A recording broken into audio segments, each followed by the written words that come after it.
ਘਰਾਂ ਦੇ ਵਿੱਚ ਰੇਡੀਓ ਸੈਟਸ ਦੇ ਰਾਹੀਂ, ਟੈਲੀਫੋਨ ਦੇ ਰਾਹੀਂ, ਫੇਸਬੁੱਕ, YouTube ਤੇ ਲਾਈਵ ਦੇਖ ਰਹੇ ਹੋ, ਸੁਣ ਰਹੇ ਹੋ, ਸਾਰਿਆਂ ਨੂੰ ਜੀ ਆਇਆਂ ਨੂੰ ਤੇ ਬਹੁਤ ਹੀ ਪਿਆਰ ਤੇ ਸਤਿਕਾਰ ਭਰੀ ਸਤਿ ਸ੍ਰੀ ਅਕਾਲ। ਸਰੋਤਿਓ, ਅੱਜ ਦਸੰਬਰ ਦੀ 13 ਤਰੀਕ ਆ, ਦਿਨ ਸ਼ੁੱਕਰਵਾਰ ਆ। ਤੁਹਾਡੇ ਲਈ ਸਵੇਰ ਦਾ ਅਪਡੇਟ ਅਮਰੀਕਾ ਪ੍ਰੋਗਰਾਮ ਲੈ ਕੇ ਹਾਜ਼ਰ ਹੋਏ ਆ। ਸਾਡੇ ਅੱਜ ਦੇ ਇਸ ਪ੍ਰੋਗਰਾਮ ਨੂੰ ਸਪਾਂਸਰ ਕਰਦੇ ਨੇ ਖਾਲਸਾ ਇੰਸ਼ੋਰੈਂਸ ਏਜੰਸੀ, ਜਿਨ੍ਹਾਂ ਦੇ ਕੋਲੋਂ ਹਰ ਇੱਕ ਤਰੀਕੇ ਦੀ ਇੰਸ਼ੋਰੈਂਸ ਕਰਵਾ ਸਕਦੇ ਹੋ। ਇੰਸ਼ੋਰੈਂਸ ਬਾਰੇ ਪਤਾ ਕਰਨ ਲਈ ਕਾਲ 408-272-2500 ਦੇ ਉੱਤੇ। ਇਸ ਮੌਕੇ ਕਵਰਡ ਕੈਲੀਫੋਰਨੀਆ ਦੇ ਤਹਿਤ ਹੈਲਥ ਇੰਸ਼ੋਰੈਂਸ ਦੀਆਂ ਨਵੀਆਂ ਐਪਲੀਕੇਸ਼ਨ ਅਤੇ ਰੀਨਿਊਅਲਸ ਦਾ ਵਕਤ ਚੱਲ ਰਿਹਾ ਆ। ਤੁਸੀਂ ਉਸ ਬਾਰੇ ਜਾਣਕਾਰੀ ਲੈਣੀ ਹੋਵੇ, ਇਨਫੋਰਮੇਸ਼ਨ ਲੈਣੀ ਆ, ਐਪਲੀਕੇਸ਼ਨ ਭਰਵਾਉਣੀ ਆ, ਕਾਲ ਕਰੋ 4082722500। US ਇਮੀਗ੍ਰੇਸ਼ਨ ਦਾ ਹੋਵੇ ਕਿਸੇ ਵੀ ਤਰੀਕੇ ਦਾ ਕੰਮ, ਕਾਲ ਅਟਰਨੀ ਜੇਟਰ ਕਹਿਣਾ 415-909-0503 ਦੇ ਉੱਤੇ।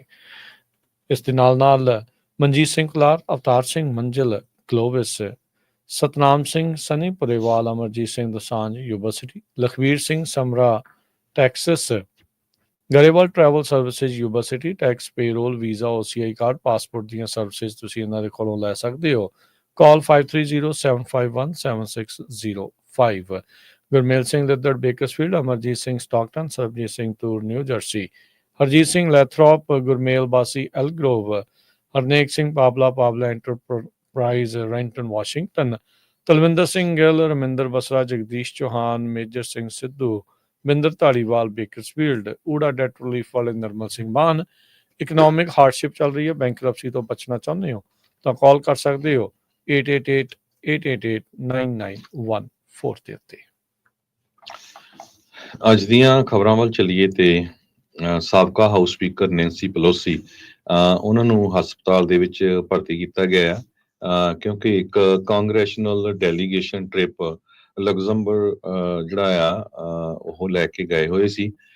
ਬਾਈ ਪਾਰਟੀਸ਼ਨ ਜਿਹੜਾ ਕਾਂਗਰੈਸ਼ਨਲ ਡੈਲੀਗੇਸ਼ਨ ਗਰੁੱਪ ਸੀਗਾ, 80ਵੀਂ ਐਨੀਵਰਸਰੀ ਜਿਹੜੀ ਬੈਟਲ ਆਫ ਦਾ world speaker emerita Nancy Pelosi, ਉਹਨਾਂ ਨੂੰ ਉੱਥੇ ਜਿਹੜੀਆਂ ਆ ਸੱਟ ਲੱਗ ਗਈ ਤੇ ਹਸਪਤਾਲ ਦੇ ਵਿੱਚ ਭਰਤੀ ਕਰਾਇਆ ਗਿਆ ਹੈਗਾ ਆ। ਤੇ ਕਹਿੰਦੇ ਵੀ ਉਹਨਾਂ ਨੂੰ ਇਸ ਟਾਈਮ ਦੇ ਉੱਤੇ ਵਧੀਆ ਟ੍ਰੀਟਮੈਂਟ ਡਾਕਟਰਸ ਤੇ ਮੈਡੀਕਲ ਪ੍ਰੋਫੈਸ਼ਨਲਸ ਵੱਲੋਂ ਮਿਲ ਰਹੀ ਹੈਗੀ ਆ। ਨੇਚਰ ਕਿੱਦਾਂ ਦੀ ਆ, ਵੀ ਕਿੱਦਾਂ ਦੀ ਸੱਟ ਲੱਗੀ ਆ, ਇਹਦਾ ਹਜੇ ਕੋਈ ਕਲੀਅਰ ਨਹੀਂ ਹੈਗਾ। ਪਰ ਬਹੁਤ ਜਲਦੀ ਕਹਿੰਦੇ ਨੈਂਸੀ ਪੈਲੋਸੀ ਵਾਪਸ ਅਮਰੀਕਾ ਆ ਜਾਊਗੀ। 84 ਸਾਲਾਂ ਦੇ ਸਾਬਕਾ speaker Nancy Pelosi democratic leader house ਦੀ ਰਹੀ ਆ ਲਗਭਗ 20 ਸਾਲ, ਤੇ 2 ਵਾਰ ਸਪੀਕਰ ਰਹੀ ਆ, ਜਦੋਂ ਉਹਨਾਂ ਨੇ 2 ਸਾਲ ਪਹਿਲਾਂ ਸਟੈਪ ਡਾਊਨ ਕੀਤਾ ਸੀਗਾ। ਇਹ ਤੋਂ ਪਹਿਲਾਂ ਸੈਨ ਫਰਾਂਸਿਸਕੋ ਡਿਸਟ੍ਰਿਕਟ ਨੂੰ ਕਾਂਗਰਸ ਦੇ ਵਿੱਚ ਰੀਪ੍ਰੈਜ਼ੈਂਟ ਕਰਦੀ ਰਹੀ ਹੈਗੀ ਆ। ਜੋ ਟ੍ਰਿਪ ਗਿਆ ਸੀ ਦੋਨਾਂ ਪਾਰਟੀਆਂ ਦਾ ਸੀਗਾ, ਜਿਹਦੇ ਵਿੱਚ ਰਿਪ੍ਰੈਜ਼ੈਂਟੇਟਿਵ ਮਿਚ ਮਾਈਕਲ ਮਕੌਲ, ਜਿਹੜੇ ਆਊਟਗੋਇੰਗ ਚੇਅਰਮੈਨ ਆ ਹਾਊਸ ਫੋਰਨ ਅਫੇਅਰ ਕਮੇਟੀ ਦੇ, ਉਹ ਵੀ ਸੀਗੇ। 18 ਦੇ ਕਰੀਬ ਲਾ ਮੇਕਰਸ ਆ ਜੋ ਉਹ ਟਰੈਵਲ ਕਰਨ ਗਏ ਸੀ। ਜਰਮਨ ਅਫੈਂਸਿਵ ਸੀਗਾ ਵੈਸਟਰਨ ਫਰੰਟ ਦੇ ਉੱਤੇ ਜਦੋਂ ਵਰਲਡ ਵਾਰ 2 ਹੋਇਆ, ਉਸ ਜਗ੍ਹਾ ਦੇ ਉੱਤੇ ਇਹ ਗਏ ਹੋਏ ਸੀ। ਤੇ ਪਿਛਲੇ ਹਫ਼ਤੇ ਮਿਚ ਮਕੌਨਲ ਜੋ ਰਿਪਬਲਿਕਨ ਪਾਰਟੀ ਦੇ ਵੀ ਲੀਡਰ ਰਹੇ, ਪੁਰਾਣੇ ਬਹੁਤ ਸੈਨੇਟਰ ਆ, ਉਹ ਵੀ ਇੱਕ ਪਾਰਟੀ ਦੇ ਵਿੱਚ ਜਿਹੜੇ ਡਿੱਗ ਪਏ ਸੀ, ਉਹਨਾਂ ਦੇ ਸੱਟ ਲੱਗ ਗਈ ਸੀ। ਜੀ ਬਿਲਕੁਲ, ਉਹ ਇਨਫੈਕਟ ਕਾਂਗਰਸ ਦੇ ਵਿੱਚ ਹੀ ਹਰਜੋਤ ਸਿੰਘ ਜੀ ਸੈਸ਼ਨ ਜਦੋਂ ਚੱਲ ਰਿਹਾ ਸੀ ਉਸ ਦੌਰਾਨ ਹੀ ਉਹ ਫੱਟੜ ਹੋਏ ਸੀ। ਇਹ ਪਹਿਲੀ ਵਾਰ ਨਹੀਂ ਹੋਇਆ। ਤੇ ਬਜ਼ੁਰਗ ਨੇਤਾ ਨੇ ਸਾਰੇ ਦੇ ਸਾਰੇ ਹੀ ਇਹ ਵਾਲੇ ਲੰਮੇ ਅਰਸੇ ਤੋਂ, ਜਿਨ੍ਹਾਂ ਨੂੰ ਸੀਜ਼ਨਡ ਜਾਂ ਜਿਹੜੇ ਪੱਕੇ ਪ੍ਰੋਫੈਸ਼ਨਲ ਪੋਲੀਟੀਸ਼ੀਅਨ ਜਿਹੜਾ ਆਖਿਆ ਜਾਂਦਾ ਆ। ਸੋ 2-2, 3-3 ਦਹਾਕਿਆਂ ਤੋਂ ਇਹ ਜਿਹੜੇ ਜਿੱਤਦੇ ਜਿਹੜੇ ਉਹ ਆ ਰਹੇ ਆ ਤੇ ਛੱਡਦੇ ਇਹ ਵੀ ਨਹੀਂ। ਉਹਨਾਂ ਦਾ ਸਲਾਹਾਂ ਦਿੰਦੇ ਆ। ਵੈਸੇ ਤਾਂ ਹੁਣ ਦੇਖੋ ਵੀ 65 ਸਾਲ 68 ਸਾਲ ਦੇ ਉੱਤੇ ਜਾ ਕੇ ਕਹਿੰਦੇ ਵੀ ਰਿਟਾਇਰ ਹੋ ਜਾਣਾ ਚਾਹੀਦਾ, ਕੰਮ ਕਰਨ ਦੇ ਤੁਸੀਂ ਯੋਗ ਨਹੀਂ ਰਹਿੰਦੇ। ਪਰ ਇਹ ਜਿੰਨੇ ਵੀ ਬਜ਼ੁਰਗ ਨੇ, ਜਿੰਨੇ ਵੀ ਇਹ ਬੁੜੇ ਨੇ, ਇਹ ਹਟਦੇ ਹੀ ਨਹੀਂ ਆ। ਇਹ ਕਹਿੰਦੇ ਵੀ ਅਸੀਂ ਤੁਹਾਡੇ ਸਾਰਿਆਂ ਦੇ ਲਈ ਪਾਲਿਸੀਆਂ ਜਿਹੜੀਆਂ ਆ ਉਹ ਘੜੀ ਜਾਣੀਆਂ, ਆਪ ਭਾਵੇਂ ਜਿਹੜੇ ਉਹ ਡਿੱਗਦੇ ਢਹਿੰਦੇ ਹੋਣ। ਚਲੋ ਅਸੀਂ ਦੋਨਾਂ ਦੀ ਉਹੀ ਸਿਹਤਯਾਬੀ ਦੀ ਅਰਦਾਸ ਕਰਦੇ ਹਾਂ ਵੀ ਠੀਕ ਠਾਕ ਜਿਹੜੇ ਉਹ ਰਹਿਣ, ਪਰਿਵਾਰ ਦੇ ਨਾਲ ਸਮਾਂ ਬਿਤਾਉਣ। ਹੁਣ ਇਹਨਾਂ ਚੀਜ਼ਾਂ ਨੂੰ ਜਿਹੜਾ ਛੱਡ ਕੇ ਗਾਂਹ ਜਿਹੜਾ ਉਹ ਤੁਰ ਜਾਣਾ ਚਾਹੀਦਾ, ਰਿਟਾਇਰ ਜਿਹੜਾ ਉਹ ਹੋ ਜਾਣਾ ਜਿਹੜਾ ਉਹ ਚਾਹੀਦਾ ਆ। ਸੋ ਇਹ ਜਿਹੜੀ ਚੀਜ਼ ਵਾਪਰ ਰਹੀ ਆ, ਪਰ ਇਹ ਬਹੁਤ ਵਾਰੀ ਹਰਜੋਤ ਸਿੰਘ ਜੀ ਉੱਦਾਂ ਇੱਕ ਡਿਫਰੈਂਟ ਜਿਹੜੀ ਇਹ ਗੱਲ ਇਸ ਦੇ ਵਿੱਚ ਵੀ ਬਹੁਤ ਵਾਰੀ ਇਹ ਗੱਲ ਚੱਲੀ ਆ ਵੀ ਟਰਮ ਲਿਮਿਟਸ ਹੋਣੀਆਂ ਚਾਹੀਦੀਆਂ ਆ। ਉਸੇ ਤਰੀਕੇ ਦੇ ਨਾਲ ਜਿੱਦਾਂ ਪ੍ਰੈਜ਼ੀਡੈਂਟ ਦੀਆਂ 2 ਟਰਮ ਲਿਮਿਟ ਹੈਗੀ ਆ ਵੀ 2 ਤੋਂ ਵੱਧ ਵਾਰੀ ਪ੍ਰੈਜ਼ੀਡੈਂਟ ਕੋਈ ਬਣ ਨਹੀਂ ਸਕਦਾ, ਤਾਂ ਜੋ ਇੱਥੇ ਇਹ ਨਾ ਕਿਸੇ ਨੂੰ ਲੱਗੇ ਵੀ ਸੱਤਾ ਮੇਰੇ ਕੋਲ ਜਿੱਦਾਂ ਪੱਕੀ ਹੋਈ ਰਹਿ ਜਾਵੇ। ਤੇ ਇਸੇ ਤਰੀਕੇ ਦੇ ਨਾਲ ਇਹਨਾਂ ਦੀਆਂ ਵੀ ਜਿਹੜੇ ਕਹਿੰਦੇ ਵੀ ਟਰਮ ਲਿਮਿਟ ਜਿਹੜੀ ਉਹ ਜ਼ਰੂਰ ਚਾਹੀਦੀ ਆ, ਪਰ ਇਹਨਾਂ ਨੇ ਆਪ ਬਣਾਉਣੀ ਆ, ਉਹ ਕਾਨੂੰਨ ਆਪ ਬਣਾਉਣਾ ਹੈ ਤੇ ਆਪਣੇ ਪੈਰ ਤੇ ਕੁਹਾੜੀ ਆਪ ਜਿਹੜਾ ਆ ਇਹ ਮਾਰਨ ਤੋਂ ਜਿਹੜੇ ਉਹ ਬਚਦੇ ਫਿਰਦੇ ਨੇ। ਸੋ ਨੈਂਸੀ ਪੈਲੋਸੀ ਡੈਮੋਕ੍ਰੇਟ ਪਾਰਟੀ ਵੱਲੋਂ ਤੇ ਰਿਪਬਲਿਕਨ ਪਾਰਟੀ ਵੱਲੋਂ ਮਿਚ ਮਕੌਨਲ ਦੋਨੋਂ ਹੀ ਵੱਖ-ਵੱਖ ਇਨਸੀਡੈਂਟਸ ਦੇ ਵਿੱਚ ਜਿਹੜੇ ਉਹ ਜ਼ੇਰੇ ਇਲਾਜ ਹੋਏ ਪਏ ਨੇ। ਅਗਲੀ ਜਿਹੜੀ ਹਰਜੋਤ ਸਿੰਘ ਜੀ ਕਵਰ ਕਰਦੇ ਜਾਈਏ ਮਿਲਟਰੀ ਤੇ ਡਿਫੈਂਸ ਦੇ ਨਾਲ ਸੰਬੰਧਿਤ ਆ। ਸੈਟਲਾਈਟ ਦੀਆਂ ਇਮੇਜਸ ਕਹਿੰਦੀਆਂ ਵੀ ਇਹ ਦਿਖਾ ਰਹੀਆਂ ਵੀ ਈਰਾਨ ਦਾ ਜਿਹੜਾ ਡਰੋਨ ਕੈਰੀਅਰ ਆ ਉਹ US ਦੇ ਨਜ਼ਦੀਕ ਜਿਹੜਾ ਉਹ ਨਹੀਂ ਹੈਗਾ। ਸੋ ਨਿਊ ਜਰਸੀ ਦੇ ਲਾਗੇ ਪਹਿਲਾਂ ਜਿਹੜਾ ਇਸ ਤਰੀਕੇ ਦੇ ਨਾਲ ਇਹ ਮੰਨਿਆ ਜਾ ਰਿਹਾ ਸੀਗਾ ਵੀ ਇਹ ਮਿਸਟੀਰੀਅਸ ਜਿਹੜਾ 에ਅਰਕ੍ਰਾਫਟ ਸਾਈਟਿੰਗ ਆ ਉਹ ਨਿਊ ਜਰਸੀ ਦੇ ਨਜ਼ਦੀਕ ਦੇਖੀ ਗਈ ਹੈਗੀ ਆ। ਉਸ ਤੋਂ ਬਾਅਦ ਦੇ ਵਿੱਚ ਕਈ ਤਰੀਕੇ ਦੀਆਂ ਜਿਹੜੀਆਂ ਥਿਊਰੀਜ਼ ਆ ਉਹ ਉੱਡੀਆਂ। ਇਹ ਵੀ ਇਹਨਾਂ ਵਿੱਚ ਇੱਕ ਥਿਊਰੀ ਚੱਲਦੀ ਸੀ ਵੀ ਈਰਾਨ ਨੇ ਇਸ ਸ਼ਿਪ ਤੋਂ ਆਪਣੇ ਜਿਹੜੇ ਡਰੋਨਸ ਆ ਉਹ ਲਾਂਚ ਕੀਤੇ ਹੋ ਸਕਦੇ ਆ। ਸੋ ਰਾਈਟ ਨਾਓ ਹੁਣ ਜਦੋਂ ਸੈਟਲਾਈਟ ਦੇ ਨਾਲ ਇਹਨਾਂ ਦੇ ਇਸ ਡਰੋਨ ਕੈਰੀਅਰ ਦੀਆਂ ਤਸਵੀਰਾਂ ਜਿਹੜੀਆਂ ਉਹ ਖਿੱਚੀਆਂ ਗਈਆਂ ਤਾਂ ਕਹਿੰਦੇ ਵੀ ਉਹ ਨਜ਼ਦੀਕ ਨਹੀਂ ਹੈਗੇ, ਉਹ US ਤੋਂ ਇਸ ਟਾਈਮ ਖਾਸੇ ਦੂਰ ਨੇ। ਮੈਕਸਾ ਟੈਕਨੋਲੋਜੀ ਦੇ ਦੁਆਰਾ ਵੀਰਵਾਰ ਨੂੰ ਇਹ ਜਿਹੜੀ ਇਮੇਜ ਆ ਉਹ ਕੈਪਚਰ ਕੀਤੀ ਗਈ ਸੀਗੀ। ਸੈਟਲਾਈਟ ਇਮੇਜਰੀ ਆਪਰੇਸ਼ਨ ਜਿਹੜੇ ਉਹ ਕਰਦੇ ਆ, ਜਿਹੜੀ ਬਿਜ਼ਨਸ ਇਨਸਾਈਡਰ ਨੇ ਦੇਖੀ ਕਹਿੰਦੇ ਵੀ 3 ਇਰਾਨੀਅਨ ਵੈਸਲਸ ਉਹਨਾਂ ਨੂੰ ਮੋਡੀਫਾਈ ਕੀਤਾ ਗਿਆ ਸੀਗਾ ਪਰਸ਼ੀਅਨ ਗਲਫ ਦੇ ਵਿੱਚ, ਜੋ ਕਿ ਦੱਖਣ ਕੋਸਟ ਬਣਦਾ, ਦੱਖਣ ਵਾਲਾ ਤੱਟ ਬਣਦਾ ਈਰਾਨ ਦਾ। ਵੀ ਉਹਨਾਂ ਦੇ ਵਿੱਚ ਜਿਹੜੇ ਡਰੋਨ ਉਡਾਉਣ ਦੀ ਸਮਰੱਥਾ ਆ, ਪਰ ਉਹ ਈਰਾਨ ਦੇ ਨਜ਼ਦੀਕ ਹੀ ਜਿਹੜੇ ਉਹ ਹੈਗੇ ਨੇ, US ਦੇ ਨਜ਼ਦੀਕ ਇਸ ਟਾਈਮ ਨਹੀਂ ਸੀ ਹੋਏ। ਮਿਡ ਨਵੰਬਰ ਦੇ ਵਿੱਚ ਦਰਜਨਾਂ ਹੀ ਕਹਿੰਦੇ ਵੀ ਡਰੋਨਸ ਆ ਉਹ ਦੇਖੇ ਗਏ, ਜਿਹੜੇ ਮਿਸਟੀਰੀਅਸ ਡਰੋਨ ਸੀਗੇ। ਚੇਤਾ ਹਰਜੋਤ ਸਿੰਘ ਜੀ, ਜਿਹੜੇ ਚਾਈਨਾ ਵਾਲੇ ਬਾਅਦ ਚ ਵੈਦਰ ਬਲੂਨ ਦਾ ਪਤਾ ਲੱਗਾ ਸੀਗਾ ਵੀ ਉਹ ਤਾਂ ਜਿਹੜੀ ਜਸੂਸੀ ਕਰਨ ਦੇ ਲਈ ਅਮਰੀਕਾ ਦੇ ਉੱਤੋਂ ਦੀ ਉੱਡ ਰਹੇ ਸੀਗੇ। ਨਿਊ ਜਰਸੀ ਦੇ ਨਜ਼ਦੀਕ ਕਹਿੰਦੇ ਵੀ ਰਾਤ ਨੂੰ ਕੁਝ ਡਰੋਨਸ ਇਸ ਤਰੀਕੇ ਦੇ ਨਾਲ ਉੱਡਦੇ ਜਿਹੜੇ ਉਹ ਨਜ਼ਰ ਆਏ, ਜੋ ਕਿ ਬਹੁਤ ਸਾਰੀਆਂ ਮਿਲਟਰੀ ਇੰਸਟਾਲੇਸ਼ਨਸ ਦੇ ਨਜ਼ਦੀਕ ਸੀਗੀਆਂ, ਜਿਸ ਕਰਕੇ ਇਹ ਚਿੰਤਾ ਜਿਹੜੀ ਆ ਉਹ ਉੱਠੀ ਵੀ ਕੀ ਕਾਰਨ ਹੋ ਸਕਦੇ, ਇਹ ਡਰੋਨਸ ਕਿੱਧਰੋਂ ਜਿਹੜੇ ਉਹ ਆਏ ਨੇ। ਫਿਰ ਇਹ ਜਿਹੜੀ ਥਿਊਰੀ ਜਿਹੜੀ ਉਹ ਚੱਲ ਪਈ ਵੀ ਈਰਾਨ ਦਾ ਕੋਈ ਵੈਸਲ ਜਿੱਥੋਂ ਡਰੋਨ ਉਡਾਏ ਜਾਂਦੇ ਆ ਉਹ ਅਮਰੀਕਾ ਦੇ ਨਜ਼ਦੀਕ ਆ, ਨਿਊ ਜਰਸੀ ਦੇ ਨਜ਼ਦੀਕ ਆ, ਜਿੱਥੋਂ ਉਹਨਾਂ ਨੇ ਉਡਾ ਕੇ ਡਰੋਨ ਤੇ ਇੱਥੇ ਜਸੂਸੀ ਕਰਨ ਦੀ ਕੋਸ਼ਿਸ਼ ਕੀਤੀ ਹੈਗੀ ਆ। US ਕੋਸਟ ਗਾਰਡ ਵੈਸਲ ਨੇ ਇਸ ਪੂਰੇ ਡਰੋਨ ਸਵਾਰਮ ਨੂੰ ਆਬਜ਼ਰਵ ਕੀਤਾ ਸੀਗਾ, ਦੇਖਿਆ ਸੀਗਾ, ਤੇ ਲੋਕਲ ਪੁਲਿਸ ਜਿਹੜੀ ਸਟੇਟ ਦੇ ਵਿੱਚ ਆ ਉਹਨਾਂ ਨੇ ਇਸ ਇਨਸੀਡੈਂਟ ਦੇ ਬਾਰੇ ਦੱਸਿਆ ਵੀ ਜਿਹੜਾ ਕ੍ਰਿਟੀਕਲ ਇਨਫਰਾਸਟ੍ਰਕਚਰ ਆ, ਜਿਵੇਂ ਕਿ ਵਾਟਰ ਰਿਜ਼ਰਵਾਇਰ ਜਿੱਦਾਂ ਡੈਮਸ ਹੁੰਦੇ ਆ, ਤੇ ਨਾਲ ਜਿਹੜੀਆਂ ਟ੍ਰੇਨ ਸਟੇਸ਼ਨਸ ਆ ਉਹਨਾਂ ਉੱਤੇ ਇਹਨਾਂ ਨੇ ਜਿਹੜਾ ਜੀ ਨਜ਼ਰ ਜਿਹੜੀ ਉਹ ਰੱਖੀ ਆ, ਉਹਦੀਆਂ ਵੀਡੀਓਜ਼ ਜਾਂ ਤਸਵੀਰਾਂ ਜਿਹੜੀਆਂ ਉਹ ਲੈ ਕੇ ਗਏ ਨੇ। ਪਰ ਹੁਣ ਇਹ ਕਨਫਰਮ ਹੋਇਆ ਵੀ ਈਰਾਨ ਦਾ ਇਸ ਦੇ ਵਿੱਚ ਕੋਈ ਹੱਥ ਨਹੀਂ ਆ, ਪਰ ਅਜੇ ਵੀ ਕੋਈ ਇਹ ਨਹੀਂ ਪਤਾ ਲੱਗਾ ਵੀ ਉਹ ਜਿਹੜੇ ਡਰੋਨਸ ਆ ਉਹ ਆਏ ਕਿੱਧਰੋਂ ਸੀਗੇ। ਜੀ ਬਿਲਕੁਲ, ਇਹ ਇੱਕ ਬਹੁਤ ਵੱਡਾ ਇਸ਼ੂ ਨਿਊ ਜਰਸੀ ਦੇ ਵਿੱਚ ਬਣਿਆ ਹੋਇਆ ਹੈਗਾ। ਬਹੁਤ ਸਾਰੇ ਲੋਕ ਕੰਪਲੇਨ ਕਰ ਰਹੇ ਹੈਗੇ ਆ ਤੇ FBI ਤੇ ਜਿਹੜੀ ਪੁਲਿਸ ਆ ਉਹ ਕਹਿੰਦੇ ਵੀ ਸਹੀ ਜਵਾਬ ਨਹੀਂ ਦੇ ਰਹੇ ਹੈਗੇ। ਰਾਇਨ ਵਾਲਸ ਇੱਕ associate professor of aeronautical engineering ਹੈਗੇ ਆ ਐਮਬਰੀ ਰਿਡਲ ਐਰੋਨੌਟਿਕਲ ਯੂਨੀਵਰਸਿਟੀ ਦੇ ਵਿੱਚ। ਉਹਨਾਂ ਨੇ ਕਿਹਾ ਵੀ ਇਦਾਂ ਦੀਆਂ ਡਿਵਾਈਸਸ ਨੂੰ ਬਹੁਤ ਸਾਰੇ ਲੋਕ ਯੂਜ਼ ਕਰਦੇ ਹੈਗੇ ਆ, ਇਹ ਲਿਮਿਟਲੈਸ ਹੈਗਾ। ਪਰ ਚੱਕਰ ਇਹ ਆ ਵੀ ਇਹਦਾ ਸਾਈਜ਼ ਵੱਡਾ ਆ, ਇਹ ਕਹਿੰਦੇ ਕਾਰ ਦੀ ਸਾਈਜ਼ ਜਿੱਦਾਂ ਕਹਿ ਸਕਦੇ ਹੈਗੇ ਆ, ਵੱਡੇ ਡਰੋਨ ਹੈਗੇ ਆ। ਲਾ ਐਨਫੋਰਸਮੈਂਟ ਆਫੀਸ਼ੀਅਲਸ ਜਿਨ੍ਹਾਂ ਦੇ ਵਿੱਚ FBI ਆ ਉਹ ਕਨਫਰਮ ਕਰਨ ਦੀ ਕੋਸ਼ਿਸ਼ ਕਰ ਰਹੇ ਆ ਨਿਊ ਜਰਸੀ ਦੇ ਰੈਜ਼ੀਡੈਂਟਸ ਨੂੰ ਮਿਲ ਕੇ ਵੀ ਕਿੱਥੇ ਕਿੱਥੇ ਇਹ ਸਾਈਟ ਕੀਤੇ ਗਏ ਹੈਗੇ ਆ। ਦਸੰਬਰ 3 ਤੋਂ ਲੈ ਕੇ ਹੁਣ ਤੱਕ ਲਗਭਗ ਹਰ ਰੋਜ਼ ਜੋ ਇਹ ਡਰੋਨ ਆ ਦੇਖੇ ਜਾ ਰਹੇ ਆ ਲੋਕਾਂ ਵੱਲੋਂ। ਡਿਪਾਰਟਮੈਂਟ ਆਫ ਹੋਮਲੈਂਡ ਸਿਕਿਉਰਿਟੀ ਦੇ ਵਾਈਟ ਹਾਊਸ ਦੇ national security Spokesman John Karbi, ਉਹਨਾਂ ਨੇ ਇਹ ਕਿਹਾ ਆ ਵੀ ਇਹ ਮੈਨਡ 에ਅਰਕ੍ਰਾਫਟ ਹੈਗੇ ਆ, ਲਾਫਲੀ ਆਪਰੇਟ ਹੋ ਰਹੇ ਹੈਗੇ ਆ, ਤੇ ਕਹਿੰਦੇ ਵੀ ਸਾਨੂੰ ਕਿਸੇ ਨੂੰ ਇਦਾਂ ਡਰਨਾ ਨਹੀਂ ਚਾਹੀਦਾ ਹੈਗਾ। ਨਿਊ ਜਰਸੀ ਦੇ ਜਿਹੜੇ ਰੈਜ਼ੀਡੈਂਟਸ ਆ ਉਹ ਕਾਫੀ ਫਰਸਟ੍ਰੇਟਡ ਹੈਗੇ ਆ ਵੀ ਸਾਨੂੰ ਕਲੀਅਰ ਸਿਗਨਲ ਨਹੀਂ ਮਿਲ ਰਿਹਾ। ਵੀ ਕਿਸ ਤਰ੍ਹਾਂ ਇਹ ਰੈੱਡ ਗ੍ਰੀਨ ਲਾਈਟਸ ਇਹਨਾਂ ਦੇ ਫਲੈਸ਼ ਹੁੰਦੀਆਂ ਹੈਗੀਆਂ ਤੇ ਆਲ ਆਫ ਸਡਨ ਇਹ ਡਾਇਰੈਕਸ਼ਨ ਚੇਂਜ ਕਰਦੇ ਹੈਗੇ ਆ ਲਾਈਕ 90 to 270 ਡਿਗਰੀ ਇੱਕਦਮ ਚਲੇ ਜਾਂਦੇ ਹੈਗੇ ਆ ਡਿਫਰੈਂਟ ਡਾਇਰੈਕਸ਼ਨਸ ਦੇ ਵਿੱਚ ਚੱਲ ਰਹੇ ਹੈਗੇ ਆ ਵੀ ਰੈਗੂਲਰ ਪਲੇਨ ਜਿਹੜੇ ਆ ਉਹ ਇਹ ਕੰਮ ਨਹੀਂ ਕਰ ਸਕਦੇ ਹੈਗੇ। ਨਿਊ ਜਰਸੀ ਦੇ ਗਵਰਨਰ ਫਿਲ ਮਰਫੀ ਉਹਨਾਂ ਨੇ ਇਹ ਕਿਹਾ ਆ ਵੀ ਫੈਡਰਲ ਗਵਰਨਮੈਂਟ ਨੂੰ ਅਸੀਂ ਪ੍ਰੈਸ ਕਰ ਰਹੇ ਹੈਗੇ ਆ ਵੀ ਇਸ ਦੀ ਜਿਹੜੀ ਇਨਵੈਸਟੀਗੇਸ਼ਨ ਕੀਤੀ ਜਾਵੇ। ਬਹੁਤ ਸਾਰੇ ਜਿਹੜੇ ਡਰੋਨ ਯੂਸਸ ਦੀ ਜੇ ਗੱਲ ਕਰਦੇ ਜਾਈਏ ਇੱਕ ਪ੍ਰਮੋਦ ਅਵਿਚੰਦਨੀ ਡਾਇਰੈਕਟਰ ਹੈਗੇ ਐਡਵਾਂਸਡ ਏਅਰ ਮੋਬਿਲਿਟੀ ਲੈਬੋਰੇਟਰੀ ਦੇ new jersey institute of technology ਦੇ, ਉਹ ਕਹਿੰਦੇ ਵੀ ਜਿਹੜੇ ਇਹ ਵੱਡੇ ਵੱਡੇ ਡਰੋਨ ਆ ਐਕਚੁਅਲੀ ਲੋਕ ਹੌਬੀ ਵਾਸਤੇ ਯੂਜ਼ ਕਰਦੇ ਆ, ਫੋਟੋਗ੍ਰਾਫੀ ਵਾਸਤੇ ਯੂਜ਼ ਕਰਦੇ ਹੈਗੇ ਆ। ਸੋ ਹੋ ਸਕਦਾ ਹੈ ਇਹ ਇੰਡੀਵਿਜੂਅਲ ਉੱਥੇ ਦੇ ਹੀ ਰਹਿਣ ਵਾਲੇ ਲੋਕ ਹੋਣ। ਕਹਿੰਦੇ ਪਈ ਫੈਡਰਲ ਐਵੀਏਸ਼ਨ ਐਡਮਿਨਿਸਟ੍ਰੇਸ਼ਨ ਜੋ ਆ ਉਹਨਾਂ ਤੋਂ ਪਰਮਿਸ਼ਨ ਲੈਣੀ ਪੈਂਦੀ ਆ ਜੇ ਕਾਫੀ ਭਾਰੇ ਜਿਹੜੇ ਆ ਇਹ ਡਰੋਨ ਹੋਣ। ਬਿਲੀ ਮੌਸਟਨ ਜਿਹੜੇ president Warren community college new jersey ਦੇ ਹੈਗੇ ਆ। ਹੌਬੀਅਸਟ ਜਿਹੜੇ ਆ ਉਹ ਕਾਫੀ ਪੈਸੇ ਬਣਾਉਂਦੇ ਆ ਇਹਨਾਂ ਤੋਂ, ਲਾਰਜ ਡਰੋਨਸ ਦੇ ਨਾਲ ਪਿਕਚਰਸ ਖਿੱਚਦੇ ਹੈਗੇ ਆ ਵੱਖ-ਵੱਖ ਹਿਸਟੋਰੀਕਲ ਬਿਲਡਿੰਗਸ ਦੀਆਂ ਜਾਂ ਹੋਰ ਘਰਾਂ ਦੀਆਂ ਜਾਂ ਕੁਝ ਵੀ।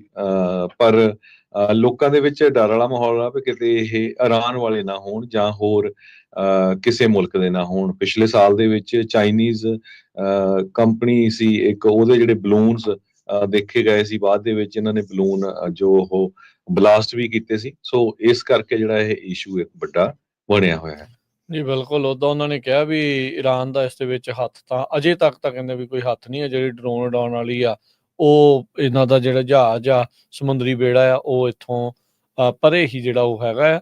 ਸੋ ਜਿੱਦਾਂ ਕਿਹਾ ਵੀ ਇਹ ਕੋਈ ਨਵੀਂ ਗੱਲ ਨਹੀਂ ਆ। ਬਹੁਤ ਸਾਰੇ ਜਿਹੜੇ ਮੁਲਕ ਆ ਇਸ ਤਰੀਕੇ ਦੇ ਨਾਲ ਅਮਰੀਕਾ ਦੇ ਇਨਫਰਾਸਟ੍ਰਕਚਰ ਦੇ ਉੱਤੇ ਇਸ ਜ਼ਰੀਏ ਜਿਹੜੀ ਨਜ਼ਰ ਰੱਖਣ ਦੀ ਕੋਸ਼ਿਸ਼ ਕਰਦੇ ਨੇ, ਪਰ ਇੱਕ ਨਵੀਂ ਜਿਹੜੀ ਸਮੱਸਿਆ ਜ਼ਰੂਰ ਸਾਹਮਣੇ ਜਿਹੜੀ ਉਹ ਆਈ ਆ, ਖਾਸ ਕਰਕੇ ਉਦੋਂ ਜਦੋਂ ਡਰੋਨ ਹੋਣ ਬਹੁਤ ਜਿਹੜੇ ਉਹ ਭਾਰੇ ਤੇ ਵੱਡੇ। ਸੋ ਇਹ ਵੀ ਨਹੀਂ ਵੀ ਇਹਨਾਂ ਨੇ ਉਸ ਨੂੰ ਇੱਕ ਅੱਧੇ ਨੂੰ ਫੜ ਕੇ ਤੇ ਜਿਹੜੀ ਉਸ ਦੀ ਚੈੱਕ ਕਰਨ ਦੀ ਕੋਸ਼ਿਸ਼ ਜਿਹੜੀ ਉਹ ਕੀਤੀ ਹੋਵੇ।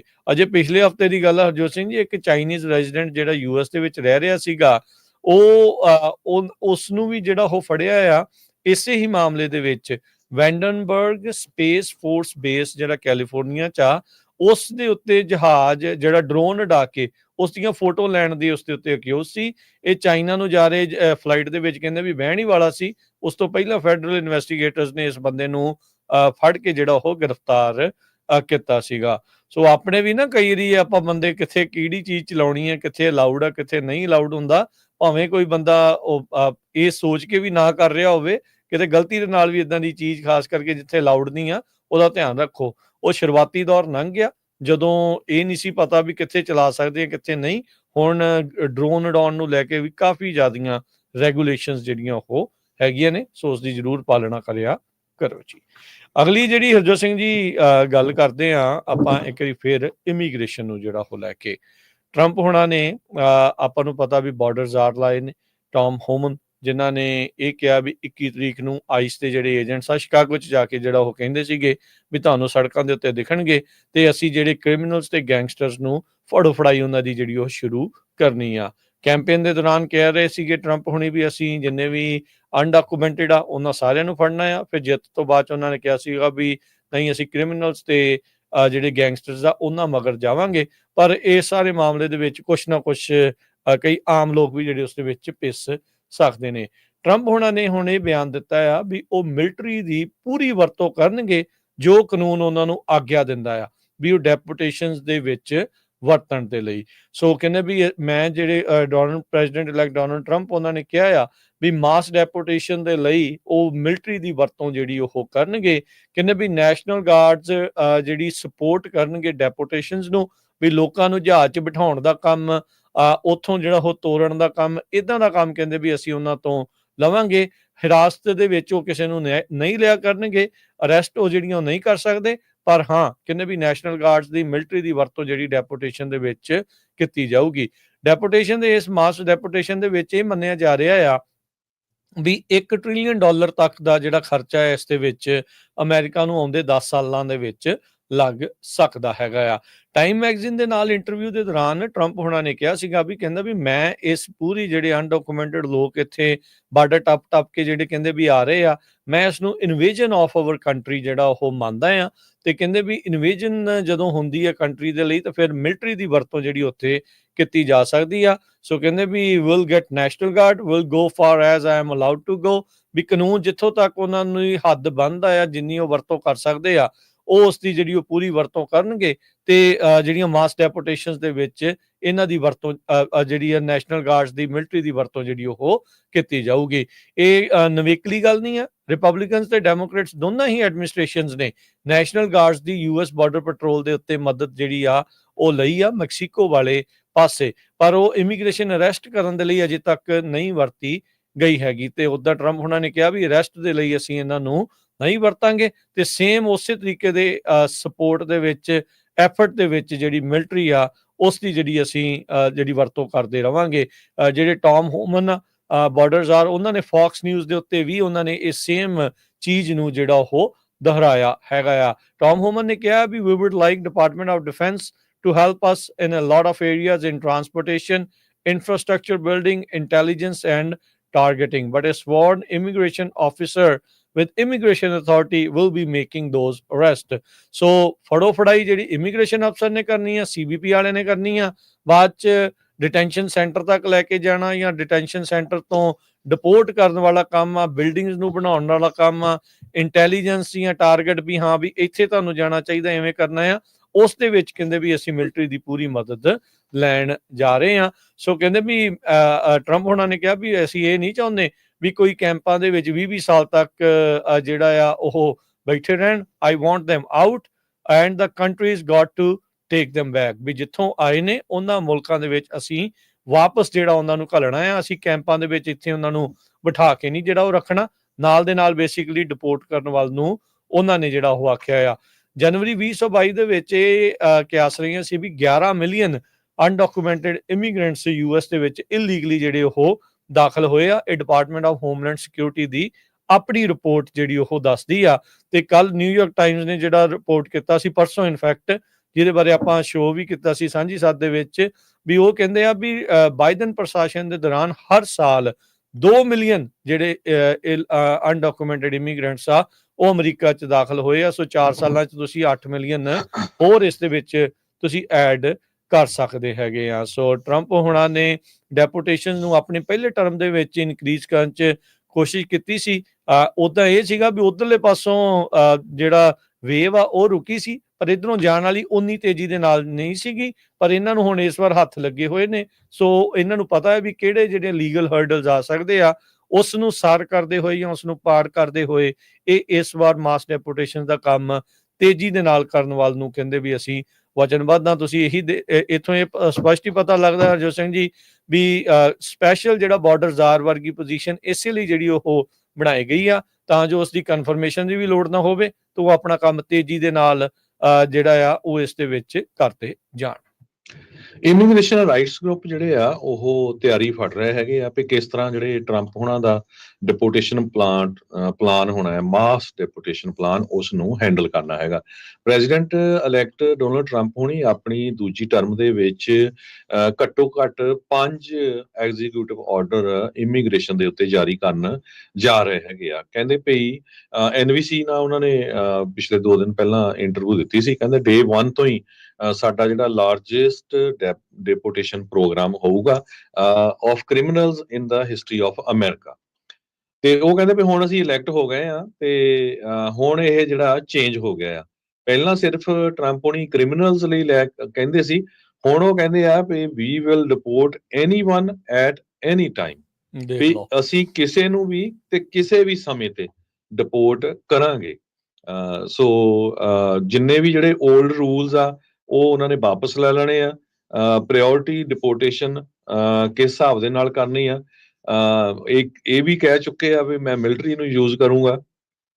ਸੋ ਇੱਕ ਬਹੁਤ ਵੱਡਾ ਜਿਹੜਾ ਇਹ ਅਮਰੀਕਾ ਦੀ ਹਿਸਟਰੀ ਦੇ ਵਿੱਚ ਹੋਊਗਾ ਵੀ ਇੰਨੀ ਵੱਡੀ ਗਿਣਤੀ ਦੇ ਵਿੱਚ ਲੋਕਾਂ ਨੂੰ ਜਿਹੜਾ ਡਿਪੋਰਟ ਕੀਤਾ ਜਾਊਗਾ। ਟੌਮ ਹਾਰਮਨ ਹੁਣੀ ਵਾਰ-ਵਾਰ ਇੰਟਰਵਿਊਜ਼ 'ਚ ਕਹਿ ਰਹੇ ਆ ਵੀ ਅਸੀਂ ਪੂਰੀ ਤਿਆਰੀ ਦੇ ਵਿੱਚ ਹੈਗੇ ਆ, ਜਿੰਨੇ ਵੀ ਵੱਧ ਤੋਂ ਵੱਧ ਲੋਕ ਜਿਹੜੇ ਆ ਉਹ ਡਿਪੋਰਟ ਕਰਾਂਗੇ। ਟਰੰਪ ਹੁਣਾਂ ਨੇ ਇਹ ਕਿਹਾ ਵੀ ਜਿਹੜੇ ਟੈਂਪਰੇਰੀ ਪ੍ਰੋਟੈਕਟਡ ਸਟੇਟਸ ਹੋਲਡਰਸ ਹੈਗੇ ਆ ਉਹਨਾਂ ਨੂੰ ਵੀ ਉਹ ਟਾਰਗੇਟ ਕਰਨਗੇ। ਬਹੁਤ ਸਾਰੇ ਸਰੋਤੇ ਕਹੋਗੇ ਵੀ ਇਦਾਂ ਕਿੱਦਾਂ ਹੋ ਸਕਦਾ ਹੈ, ਜੇ ਆ ਉਹ ਆ।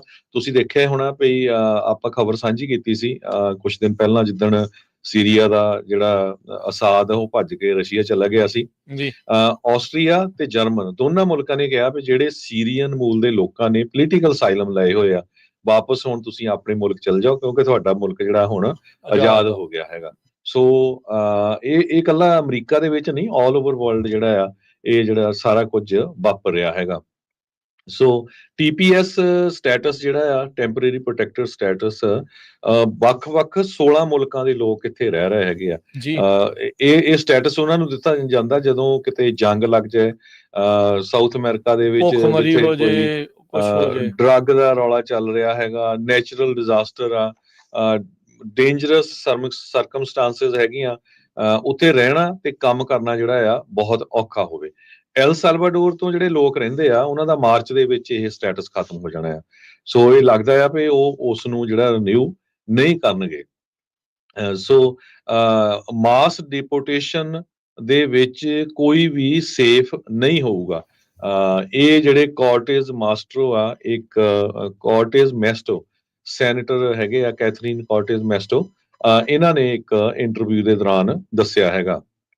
ਸੋ ਜਿਸ ਤਰ੍ਹਾਂ ਮੈਂ ਤੁਹਾਨੂੰ ਦੱਸਿਆ ਹੈ ਵੀ ਬਹੁਤ ਸਾਰੀਆਂ ਆਰਗੇਨਾਈਜੇਸ਼ਨਸ ਜਿਹੜੀਆਂ ਫ੍ਰੀ ਲੀਗਲ ਸਹਾਇਤਾ ਦਿੰਦੀਆਂ, ਉਹ ਵੀ ਕੋਸ਼ਿਸ਼ਾਂ ਕਰ ਰਹੀਆਂ ਵੀ ਕਿਸ ਤਰ੍ਹਾਂ ਇਸ ਨੂੰ ਫਾਈਟ ਕੀਤਾ ਜਾਵੇ।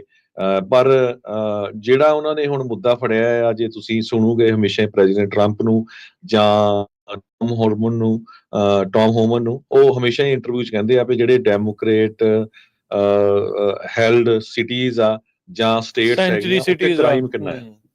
ਸੋ ਉਹ ਕਹਿੰਦੇ ਵੀ ਤੁਸੀਂ ਦੇਖੋ ਵੀ ਕ੍ਰਾਈਮ ਇੱਥੇ ਕਿੰਨਾ ਆ। ਸੋ ਆਮ ਲੋਕ ਸੋਚਦੇ ਹੀ ਆ, ਜਿੱਦਾਂ ਆਪਾਂ ਕੈਲੀਫੋਰਨੀਆ 'ਚ ਰਹਿੰਦੇ ਆ, ਜਦੋਂ ਤੁਸੀਂ ਸੋਚਦੇ ਆ ਓਕਲੈਂਡ ਬਾਰੇ ਤੇ ਸੈਨ ਫਰਾਂਸਿਸਕੋ ਬਾਰੇ, ਤੇ ਫਿਰ ਤੁਸੀਂ ਦੇਖੋ ਵੀ ਬੰਦਾ ਕਹਿੰਦਾ ਹੀ ਆ ਵੀ ਬਿਲਕੁਲ ਟਰੰਪ ਸੱਚ ਬੋਲ ਰਿਹਾ।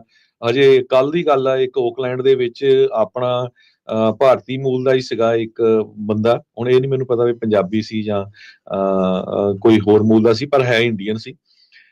ਉਹਦੇ ਜਿਹੜਾ ਸਟੋਰ ਆ ਉਹਨੂੰ ਸ਼ਰੇਆਮ ਲੁੱਟਿਆ, ਉਹ ਐਕਸੈਸਰੀ ਪਾਰਟਸ ਜਿਹੜੇ ਹੁੰਦੇ ਆ ਸੈੱਲਫੋਨ ਦੇ ਵੇਚਦਾ ਸੀਗਾ। ਤੇ ਉਹ ਕਹਿੰਦਾ ਵੀ ਵਿਚਾਰਾ ਮੇਰਾ ਸਾਰੀ ਲਾਈਫ ਦਾ ਜੋ ਵੀ ਮੈਂ ਉਹਨੂੰ ਬਣਾਇਆ ਸੀ ਲੁੱਟ ਕੇ ਲੈ ਗਏ 15-20 ਜਾਣੇ।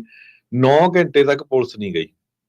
9 ਘੰਟੇ ਉਹਨ ਜਦੋਂ ਆਪਣਾ ਵੀਡੀਓ ਪਾਈ ਤੇ ਲੋਕਾਂ ਨੇ ਜਾ ਕੇ ਉਹਨੂੰ ਜਾ ਕੇ ਪੁੱਛਣਾ ਸ਼ੁਰੂ ਕੀਤਾ ਵੀ ਭਾਈ ਕੀ ਹੋਇਆ, ਪੁਲਿਸ ਉੱਥੇ ਪਹੁੰਚੀ ਨਹੀਂ। ਸੋ ਹੁਣ ਤੁਸੀਂ ਦੇਖੋ ਵੀ ਜਦੋਂ ਇਦਾਂ ਦੀ ਸਿਚੁਏਸ਼ਨ ਹੋਵੇ ਤੇ ਜੇ ਟਰੰਪ ਕਹੇ, ਪ੍ਰੈਜ਼ੀਡੈਂਟ ਟਰੰਪ, ਵੀ ਹਾਂ ਆਪਾਂ ਕ੍ਰਿਮੀਨਲ ਫੜਨੇ ਆ, ਕੱਢਣੇ ਆ, ਤੇ ਨੈਚੁਰਲੀ ਸਾਰੇ ਲੋਕ ਉਹਨਾਂ ਦੀ ਜਿਹੜੀ ਸਪੋਰਟ ਕਰਨਗੇ।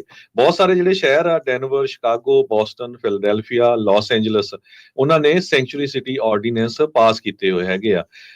ਤੇ ਉਹ ਕਹਿੰਦੇ ਅਸੀਂ ਮਾਸ ਡੈਪੂਟੇਸ਼ਨ ਐਫਰਟਸ ਦੇ ਵਿੱਚ ਸਾਥ ਨਹੀਂ ਦੇਵਾਂਗੇ। ਕੈਲੀਫੋਰਨੀਆ ਦੇ ਗਵਰਨਰ ਗੈਬਨ ਨਿਊਸਮ ਨੇ ਵੀ ਸਪੈਸ਼ਲ ਲੈਜਿਸਲੇਟਿਵ ਸੈਸ਼ਨ ਇੱਕ ਬੁਲਾਇਆ ਹੈਗਾ, ਜੋ ਕਿ ਟਰੰਪ ਐਡਮਿਨਿਸਟ੍ਰੇਸ਼ਨ ਦੀਆਂ ਪਲਾਨਸ ਨੂੰ ਕਿਸ ਤਰ੍ਹਾਂ ਕਾਊਂਟਰ ਕਰਨਾ ਹੈਗਾ।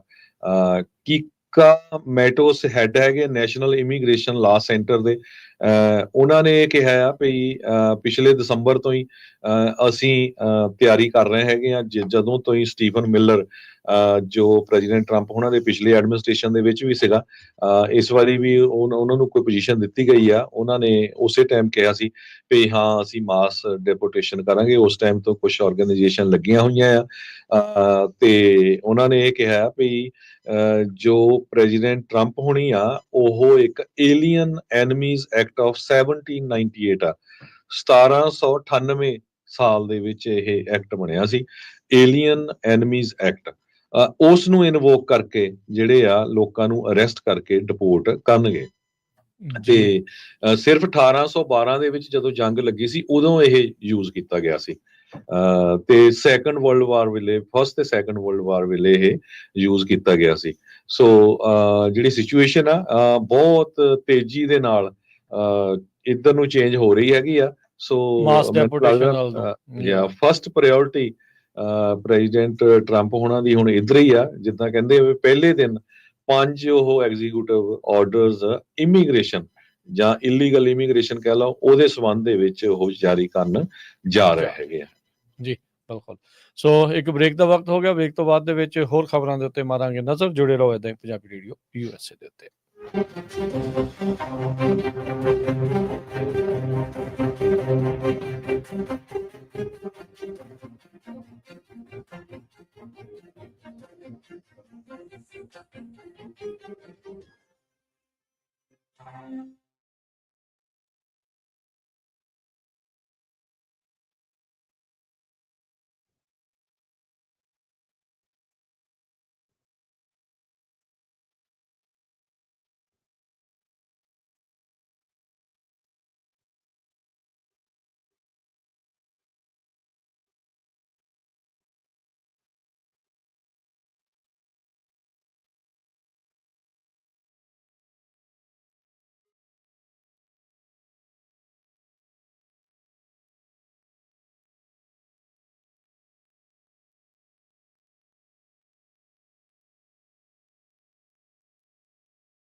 ਪ੍ਰੋਗਰਾਮ ਦੇ ਵਿੱਚ ਇੱਕ ਵਾਰੀ ਫੇਰ ਸਵਾਗਤ ਹੈ ਜੀ। ਪ੍ਰੋਗਰਾਮ ਚੱਲ ਰਿਹਾ ਜੀ ਅਪਡੇਟ ਅਮਰੀਕਾ। ਹਰਜੋਤ ਸਿੰਘ ਜੀ ਸਵਾਗਤ ਹੈ। ਸਤਿ ਸ਼੍ਰੀ ਅਕਾਲ। ਸਤਿ ਸ਼੍ਰੀ ਅਕਾਲ, ਧੰਨਵਾਦ ਜੀ ਆਇਆਂ ਨੂੰ। ਅਗਲੀਆਂ ਖਬਰਾਂ ਵੱਲ ਚੱਲੀਏ ਤੇ ਜਿਹੜਾ ਅਸਾਦ ਆ ਸੀਰੀਆ ਦਾ ਪ੍ਰੈਜ਼ੀਡੈਂਟ ਸੀ, ਜਿਹੜਾ ਭੱਜ ਕੇ ਗਿਆ, ਕਹਿੰਦਾ ਵੀ ਉਸਨੇ ਇੰਨਾ ਸੀਕ੍ਰੇਟ ਪ੍ਰੋਗਰਾਮ ਰੱਖਿਆ ਵੀ ਈਵਨ ਆਪਣੇ ਜਿਹੜੇ ਕਜ਼ਨ ਸੀਗੇ ਜਾਂ ਇੱਕ ਉਹਦਾ ਭਰਾ ਵੀ ਸੀ ਜਿਹੜਾ ਇੱਕ ਮਿਲਟਰੀ ਦੇ ਯੂਨਿਟ ਨੂੰ ਲੀਡ ਕਰਦਾ, ਉਹਨਾਂ ਨੂੰ ਵੀ ਉੱਥੇ ਤੱਕ ਨਹੀਂ ਦੱਸਿਆ। ਈਵਨ ਜਿਹੜੀ ਉਹਦੀ ਮੀਡੀਆ ਦੀ ਪ੍ਰੈਸ ਸੈਕਟਰੀ ਸੀਗੀ, ਉਹਨੂੰ ਕਿਹਾ ਵੀ ਕੱਲ ਨੂੰ ਆਈ ਤੇ ਅਸੀਂ ਪ੍ਰੈਸ ਰਿਲੀਜ਼ ਕਰਨੀ ਆ, ਤੇ ਜਦੋਂ ਉਹ ਗਈ ਤੇ ਉਹ ਆਲਰੇਡੀ ਜਾ ਚੁੱਕਾ ਸੀਗਾ। ਸੋ ਇੱਕ ਟਾਈਮ ਦੇ ਉੱਤੇ ਇੰਨਾ ਡਰ ਗਿਆ ਸੀ, ਕਹਿੰਦੇ ਬਈ ਉਹਨੂੰ ਪਤਾ ਨਹੀਂ ਸੀ ਵੀ ਹੁਣ ਕਿਸੇ ਟਾਈਮ ਵੀ ਆ ਕੇ ਉਹ ਜਿਹੜਾ ਉਸ ਦੇ ਪੈਲਸ ਦੇ ਉੱਤੇ ਜੋ ਆ ਅਟੈਕ ਕਰ ਸਕਦੇ ਹੈਗੇ ਆ। 14 ਦੇ ਕਰੀਬ ਬਹੁਤ ਹੀ ਖਾਸ ਲੋਕ ਸੀਗੇ, ਉਹਨਾਂ ਦੀ ਰਿਪੋਰਟਰਸ ਨੇ ਇੰਟਰਵਿਊ ਕੀਤੀ। ਉਹ ਕਹਿੰਦੇ ਬਈ ਸਾਨੂੰ ਕਿਸੇ ਨੂੰ ਦੱਸਿਆ ਤੱਕ ਨਹੀਂ ਗਿਆ ਵੀ ਉਹ ਉੱਥੋਂ ਭੱਜ ਰਿਹਾ ਹੈਗਾ। ਆਲਰੇਡੀ ਉਹਦਾ ਪਰਿਵਾਰ ਜਿਹੜਾ ਸੀ ਅਸਾਦ ਦਾ ਰਸ਼ੀਆ ਦੇ ਵਿੱਚ ਪਹੁੰਚ ਚੁੱਕਾ ਸੀ, ਉਹਦੇ 3 ਨਿਆਣੇ ਤੇ ਉਹਦੀ ਵਾਈਫ, ਤੇ ਆਪ ਜਿਹੜਾ ਆ ਉਹ ਇੱਕ ਜਹਾਜ਼ ਦੇ ਰਾਹੀਂ ਦਸੰਬਰ 8 ਨੂੰ ਉੱਥੋਂ ਭੱਜ ਗਿਆ, ਤੇ 에ਅਰਕ੍ਰਾਫਟ ਦਾ ਜਿਹੜਾ ਟਰਾਂਸਪੌਂਡਰ ਹੁੰਦਾ ਆ ਉਹਨੂੰ ਸਵਿਚ ਆਫ ਕੀਤਾ ਗਿਆ। ਤੇ 2 ਰੀਜਨਲ ਜਿਹੜੇ ਡਿਪਲੋਮੈਟਸ ਆ ਉਹਨਾਂ ਨੇ ਇਹ ਸਾਰਾ ਕੁਝ ਦੱਸਿਆ। ਜੀ ਬਿਲਕੁਲ। ਹਰਜੋਤ ਸਿੰਘ ਜੀ, ਅਗਲੀ ਜਿਹੜੀ ਗੱਲ ਕਰਦੇ ਹਾਂ, ਕੱਲ ਦੀ ਇੱਕ ਚੀਜ਼ ਜਿਹੜੀ ਬਹੁਤ ਚਰਚਾ ਦਾ ਜਿਹੜਾ ਵਿਸ਼ਾ ਬਣੀ ਪਈ ਆ, ਖਾਸ ਕਰਕੇ ਇੱਕ ਅਮਰੀਕਨ ਵੈਬ ਸੀਰੀਜ਼ ਸਵਾਟ ਜਿਹੜੀ ਆ ਉਸ ਨੂੰ ਜਿਹੜਾ ਉਹ ਲੈ ਕੇ ਉਸ ਵੈਬ ਸੀਰੀਜ਼ ਦੇ ਵਿੱਚ ਸਿੱਖਾਂ ਦੇ ਬਾਰੇ ਜਿਹੜਾ ਉਹ ਦਿਖਾਇਆ ਗਿਆ। ਖਾਸ ਕਰਕੇ ਹੁਣ ਜਦ ਆਪਾਂ ਇਹ ਚੀਜ਼ ਦੇਖ ਰਹੇ ਹਾਂ ਹਰਜੋਤ ਸਿੰਘ ਜੀ ਵੀ ਜਿੱਦਾਂ ਟਰਾਂਸਨੈਸ਼ਨਲ ਰਿਪਰੈਸ਼ਨ ਦਾ ਮੁੱਦਾ ਵਧਿਆ ਪਿਆ ਆ, ਉਸ ਐਂਗਲ ਤੋਂ ਉਹਨਾਂ ਨੇ ਜਿਹੜਾ ਉਹ ਦਿਖਾਇਆ। ਇੱਥੋਂ ਤੱਕ ਕਿ ਜਿਹੜਾ ਕਨਿਸ਼ਕ ਕਾਂਡ ਵੀ ਹੋਇਆ ਸੀ, ਉਸ ਦਾ ਵੀ ਇੱਕ ਐਂਗਲ ਵੱਖਰੇ ਢੰਗ ਤੋਂ ਇਹਨਾਂ ਨੇ ਦਿਖਾਉਣ ਦੀ ਇਸ ਵਿੱਚ ਕੋਸ਼ਿਸ਼ ਕੀਤੀ ਆ। 1.5 ਮਿੰਟ ਦਾ ਇਹ ਕਲਿੱਪ ਆ ਹਰਜੋਤ ਸਿੰਘ ਜੀ, ਮੈਂ ਚਾਹੁੰਦਾ ਵੀ ਆਪਾਂ ਸਾਰੇ ਜਾਣੇ ਇਸ ਨੂੰ ਸੁਣਦੇ ਹਾਂ ਤੇ ਫਿਰ ਇਸ ਦੇ ਉੱਤੇ ਜਿਹੜੀ ਇੱਕ ਆਪਾਂ ਜਿਹੜੀ ਕੋਈ ਟਿੱਪਣੀ ਹੈ, ਗੱਲਬਾਤ ਆ ਇਸ ਦੇ ਵਿੱਚ ਜਿਹੜੀ ਉਹ ਕਰਦੇ ਹਾਂ। ਸੋ 1.5 ਮਿੰਟ ਦਾ ਇਹ ਕਲਿੱਪ ਆ ਤੇ ਉਸ ਨੂੰ ਦੇਖ ਕੇ ਫਿਰ ਆਪਾਂ ਤੁਹਾਡੇ ਨਾਲ ਜਿਹੜਾ ਇਸ ਦੀ ਸਾਂਝ ਜਿਹੜੀ ਉਹ ਪਾਉਂਦੇ ਹੈਗੇ ਆ ਵੀ ਇਸ ਦੇ ਵਿੱਚ ਹੋਰ ਕੀ ਜਿਹੜਾ ਉਹ ਆਖਦੇ ਨੇ। What'd you find out? Took a minute to catch an ID. Guy's not a local, he's Canadian.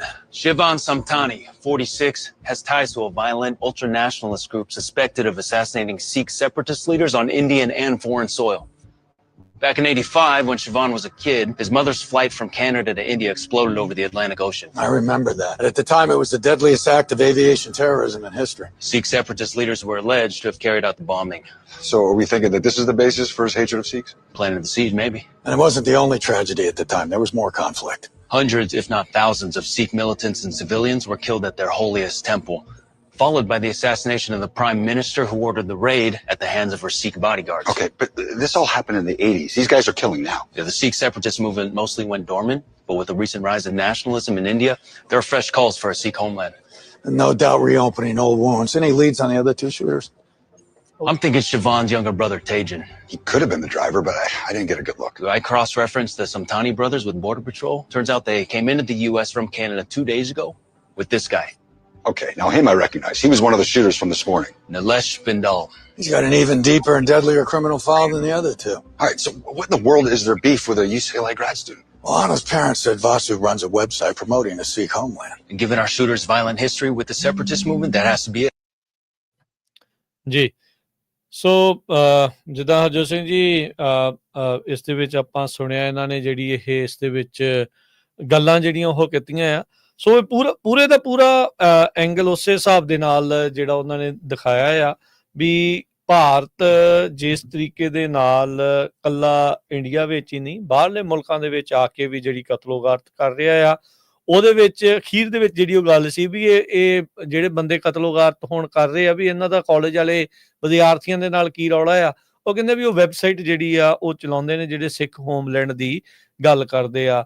Indira Gandhi ਦਾ ਵੀ ਜ਼ਿਕਰ ਆਇਆ, ਜਿਹੜਾ 1984 ਦਾ ਹਮਲਾ ਹੋਇਆ ਉਹ ਵੀ ਜ਼ਿਕਰ ਆਇਆ।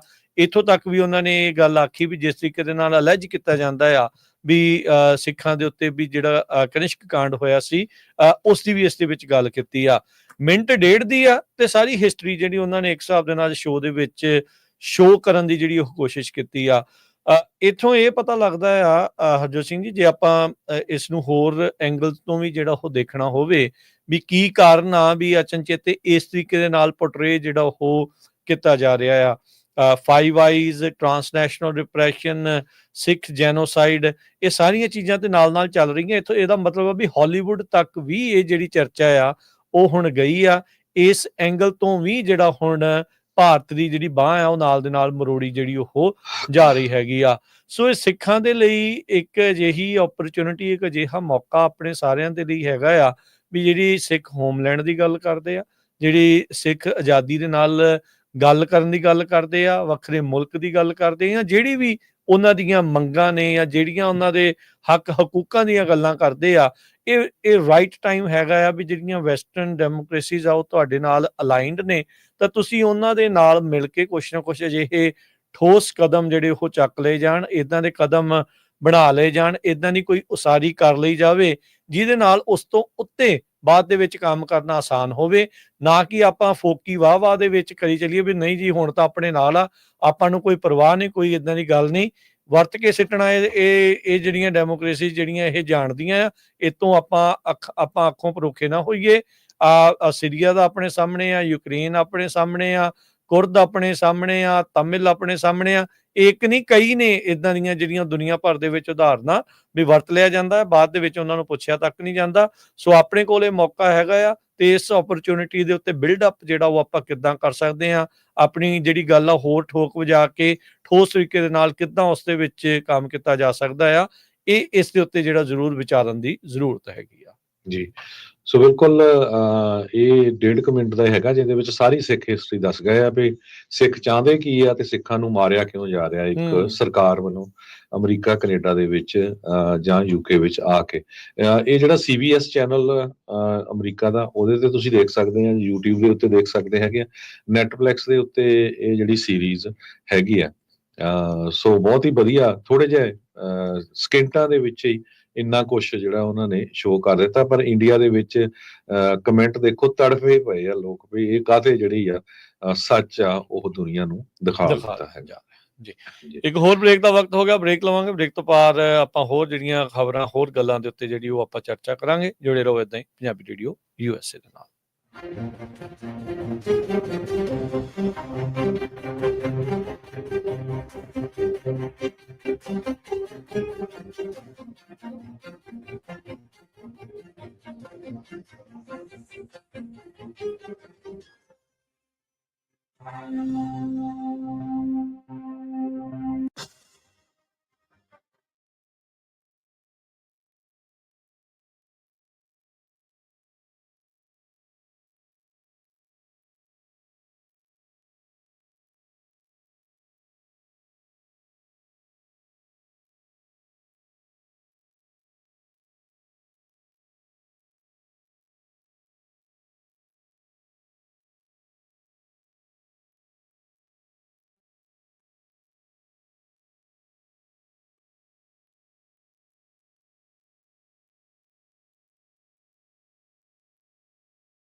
ਬ੍ਰੇਕ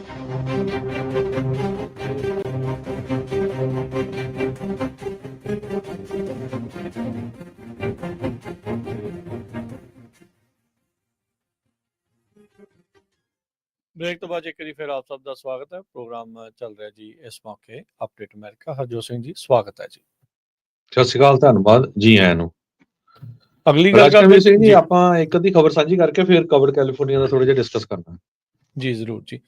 ਹਾਂਜੀ ਜੀ ਅਗਲੀ ਜਿਹੜੀ ਇਹ ਖਬਰ ਆ, ਜਿਹੜੀ ਡੌਜ ਕਹਿ ਲਓ, ਨਵਾਂ ਮਹਿਕਮਾ ਆ ਰਿਹਾ ਆ ਡਿਪਾਰਟਮੈਂਟ ਆਫ ਗਵਰਨਮੈਂਟ ਦੇ ਨੂੰ ਲੈ ਕੇ ਵੀ ਕਿਸ ਤਰੀਕੇ ਦੇ ਨਾਲ ਐਫੀਸ਼ੀਐਂਸੀ ਇਹਨਾਂ ਦੀ ਵਧਣੀ ਆ, ਉਸ ਨੂੰ ਲੈ ਕੇ ਈਲਨ ਮਸਕ ਤੇ ਰਾਮਾਸਵਾਮੀ ਉਹਨਾਂ ਦੋਨਾਂ ਨੇ ਕਿਹਾ ਵੀ $2 ਟ੍ਰਿਲੀਅਨ ਜਿਹੜਾ ਫੈਡਰਲ ਬਜਟ ਦੇ ਵਿੱਚ ਅਸੀਂ ਕੱਟ ਕਰਨ ਦੀ ਇਸ ਦੇ ਵਿੱਚ ਜੁਲਾਈ 4 2026 ਤੱਕ ਸੋਚ ਰਹੇ ਹੈਗੇ ਆ।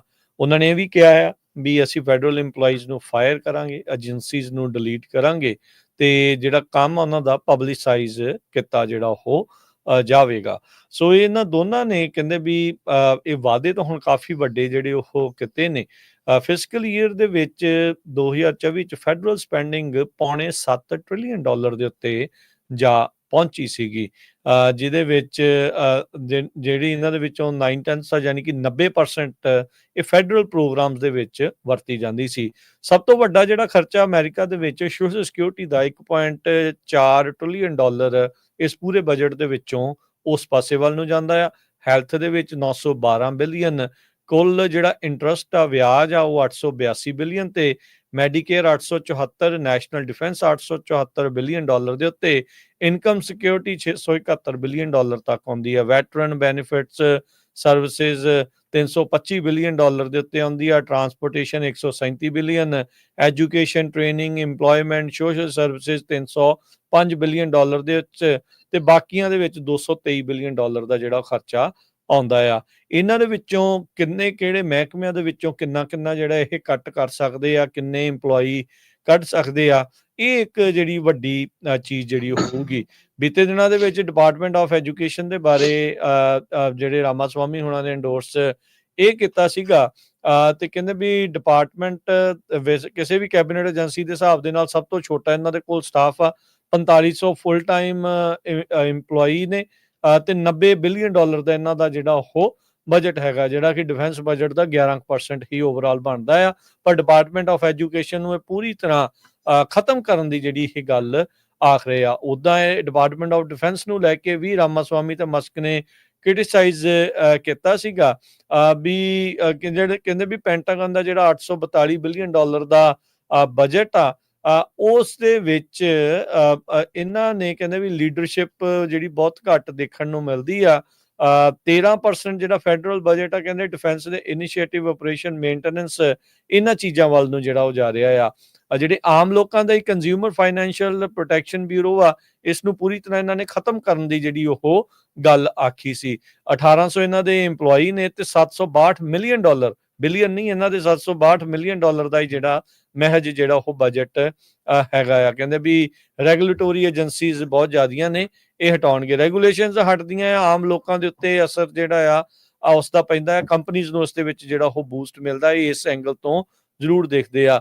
ਇੰਟਰਨਲ ਰੈਵਨਿਊ ਸਰਵਿਸ IRS ਜਿਹੜੇ ਧਨਾੜ ਆ, ਉਹ ਹਮੇਸ਼ਾ ਹੀ IRS ਤੋਂ ਭੱਜਦੇ ਨੇ, ਉਹਨਾਂ ਦਾ ਹਮੇਸ਼ਾ ਹੀ ਇਹੀ ਹੁੰਦਾ ਵੀ IRS ਨੂੰ ਬੰਦ ਜਿਹੜਾ ਉਹ ਕਰ ਦੇਣਾ ਚਾਹੀਦਾ ਆ। ਸੋ $20 ਬਿਲੀਅਨ ਦੀ ਇਹਨਾਂ ਨੂੰ ਜਿਹੜੀ ਆ ਫੰਡਿੰਗ ਜਿਹੜੀ ਉਹ ਮਿਲਦੀ ਆ, ਕਹਿੰਦੇ ਵੀ ਅਸੀਂ ਉਹ ਸ਼ਾਇਦ ਇਸ ਦੇ ਵਿੱਚ ਇਹਨਾਂ ਦੀ ਕੱਟ ਕਰ ਸਕਦੇ ਹਾਂ। 83,000 ਫੁੱਲ ਟਾਈਮ ਇਹਨਾਂ ਦੇ EMPLOYEE ਆ, $14 ਬਿਲੀਅਨ ਦੀ ਓਵਰਆਲ ਜਿਹੜਾ ਬਜਟ ਇਹਨਾਂ ਦਾ ਪਿਛਲੇ ਸਾਲ IRS ਦਾ ਜਿਹੜਾ ਉਹ ਰਿਹਾ ਆ। ਇਹਨਾਂ ਨੂੰ ਸਪੈਸ਼ਲ ਫੰਡਿੰਗ ਤੇ ਨਵੇਂ EMPLOYEES IRS ਨੇ ਇਸੇ ਕਰਕੇ ਹਾਇਰ ਕੀਤੇ ਸੀਗੇ ਵੀ ਜਿਹੜੇ ਥੋੜੇ ਵੈਲਦੀ ਆ, ਉਹਨਾਂ ਦੇ ਆਡਿਟ ਜਿਹੜੇ ਆ ਉਹ ਆਪਾਂ ਜ਼ਿਆਦਾ ਕਰਦੇ ਆ। ਸੋ ਉਹ ਕਿਸ ਪਾਸੇ ਵੱਲ ਨੂੰ ਗੱਲ ਵੱਧਦੀ ਆ, ਇਹ ਦੇਖਣ ਵਾਲੀ ਗੱਲ ਆ। ਪਰ ਇਹ 4-5 ਮਹਿਕਮਿਆਂ ਦੇ ਉੱਤੇ ਇਹਨਾਂ ਦੋਨਾਂ ਦੀ ਜਿਹੜੀ ਉਹ ਵੱਡੀ ਨਜ਼ਰ ਹੈਗੀ ਆ, ਜਿਹਦੇ ਵਿੱਚ ਏਜੰਸੀਜ਼ ਨੂੰ ਡਿਲੀਟ ਤੇ EMPLOYEES ਨੂੰ ਫਾਇਰ ਕਰਨ ਦੀ ਗੱਲ ਆਖਦੇ ਆ। $2 ਟ੍ਰਿਲੀਅਨ ਜਿਹੜਾ ਕਹਿੰਦੇ ਆ ਵੀ ਬਚਾਵਾਂਗੇ, ਇਹਦੇ ਵਿੱਚੋਂ ਕਿੰਨਾ ਕੁ ਬਚਾ ਸਕਣਗੇ, ਇੰਨਾ ਹੀ ਬਚਾਉਂਦੇ ਨਹੀਂ, ਇਸ ਤੋਂ ਵੱਧ ਬਚਾ ਸਕਣਗੇ, ਇਹ ਹੁਣ 2026 ਤੱਕ ਦੇਖਣ ਵਾਲੀ ਗੱਲ ਰਹੇਗੀ। ਸੋ ਸਰੋਤੇ, ਹੁਣ ਆਪਾਂ ਖਾਲਸਾ ਇੰਸ਼ੋਰੈਂਸ ਏਜੰਸੀ ਵੱਲੋਂ ਕਵਰਡ ਕੈਲੀਫੋਰਨੀਆ ਜੋ ਕਿ ਓਬਾਮਾ ਕੇਅਰ ਆ, ਉਹਨੂੰ ਕੈਲੀਫੋਰਨੀਆ 'ਚ ਕਵਰਡ ਕੈਲੀਫੋਰਨੀਆ ਕਹਿੰਦੇ ਆ। ਉਹਦੇ ਬਾਰੇ 2-3 ਮਿੰਟ ਗੱਲਬਾਤ ਕਰਦੇ ਆ। Khalsa insurance agency license number 0F898005 ਤੇ ਕੈਲੀਫੋਰਨੀਆ ਦੇ ਵਿੱਚ ਅਸੀਂ 1992 ਤੋਂ ਹੈਲਥ ਇੰਸ਼ੋਰੈਂਸ ਕਰ ਰਹੇ ਹਾਂ ਤੇ ਸਾਡੇ 2 ਆਫਿਸਿਸ ਆ, ਇੱਕ ਸੈਨੋਜ਼ੇ ਦੇ ਵਿੱਚ, ਇੱਕ ਫ੍ਰਿਜ਼ਨੋ ਦੇ ਵਿੱਚ, ਤੇ ਟੈਲੀਫੋਨ ਨੰਬਰ ਹੈਗਾ 408-272-5200। ਜਿਸ ਹਿਸਾਬ ਦੇ ਨਾਲ ਟਰੰਪ ਹੁਣੀ ਆ ਰਹੇ ਆ, ਬਹੁਤ ਸਾਰੀਆਂ ਚੇਂਜਸ ਆ ਰਹੀਆਂ ਹੈਲਥ ਇੰਸ਼ੋਰੈਂਸ ਦੇ ਵਿੱਚ ਵੀ ਆਉਣਗੀਆਂ। ਹਜੇ ਪਰਸੋਂ ਹੀ ਮੰਗਲਵਾਰ ਨੂੰ ਜਿਹੜਾ ਆ ਅਲਬਾਮਾ ਦੇ ਅਟਾਰਨੀ ਜਨਰਲ ਨੇ ਇਹ ਕਿਹਾ ਆ ਵੀ ਇੱਕ ਉੱਥੇ ਦੇ ਫੈਡਰਲ ਕੋਰਟ ਜੱਜ ਨੇ ਜਿਹੜੀ ਪ੍ਰੀਲਿਮਿਨਰੀ ਇੰਜੈਕਸ਼ਨ ਲਾਤੀ ਆ ਵੀ ਜਿਹੜੇ ਡਾਕਾ ਵਾਲੇ ਆ ਉਹਨਾਂ ਨੂੰ ਅਫੋਰਡੇਬਲ ਕੇਅਰ ਐਕਟ ਥਰੂ ਜਿਹੜੀ ਆ ਇੰਸ਼ੋਰੈਂਸ ਨਹੀਂ ਦਿੱਤੀ ਜਾ ਸਕਦੀ। ਕਹਿੰਦੇ ਵੀ ਸਾਡੀ ਸਟੇਟ ਦੇ ਉੱਤੇ ਉਹਦਾ ਜਿਹੜਾ ਖਰਚਾ ਹੈ ਬਹੁਤ ਵੱਧ ਹੈ। ਤੁਹਾਨੂੰ ਪਤਾ ਹੈ ਬਹੁਤ ਸਾਰੇ ਆਪਾਂ ਦੇਖਦੇ ਹਾਂ ਜਦੋਂ ਤੁਸੀਂ ਇੰਸ਼ੋਰੈਂਸ ਕਰਾਣੇ, ਕਈਆਂ ਦਾ ਪ੍ਰੀਮੀਅਮ $1000 ਤੱਕ ਹੁੰਦਾ ਹੈ ਤੇ ਤੁਸੀਂ ਸਿਰਫ $25-30-40 ਦਿੰਦੇ ਆ, ਬਾਕੀ ਗਵਰਨਮੈਂਟ ਪੇ ਕਰਦੀ ਆ। ਸੋ ਚੇਂਜਸ ਬਹੁਤ ਕੁਛ ਆਉਣ ਵਾਲੇ ਸਮੇਂ 'ਚ ਆਪਾਂ ਦੇਖਾਂਗੇ। ਪਰ ਹਰ ਸਾਲ 2014 ਦੇ ਵਿੱਚ ਜਿਹੜਾ ਨਵਾਂ ਲਾ ਪਾਸ ਹੋਇਆ ਸੀ ਪ੍ਰੈਜ਼ੀਡੈਂਟ ਓਬਾਮਾ ਵੱਲੋਂ, ਜਿਸ ਨੂੰ ਓਬਾਮਾ ਕੇਅਰ ਕਿਹਾ ਜਾਂਦਾ ਤੇ ਕੈਲੀਫੋਰਨੀਆ 'ਚ ਕਵਰਡ ਕੈਲੀਫੋਰਨੀਆ ਕਿਹਾ ਜਾਂਦਾ। ਸੋ 2014 ਤੋਂ ਪਹਿਲਾਂ ਜੇ ਤੁਹਾਡੀ ਕੋਈ ਵੀ ਪ੍ਰੀ ਐਗਜ਼ਿਸਟਿੰਗ ਕੰਡੀਸ਼ਨ ਸੀ, ਥੋੜੀ ਜਿਹੀ ਵੀ ਡਾਇਬੀਟੀ, ਬਲੱਡ ਪ੍ਰੈਸ਼ਰ ਸੀ, ਤੁਹਾਨੂੰ ਹੈਲਥ ਇੰਸ਼ੋਰੈਂਸ ਮਿਲਦੀ ਨਹੀਂ ਸੀ।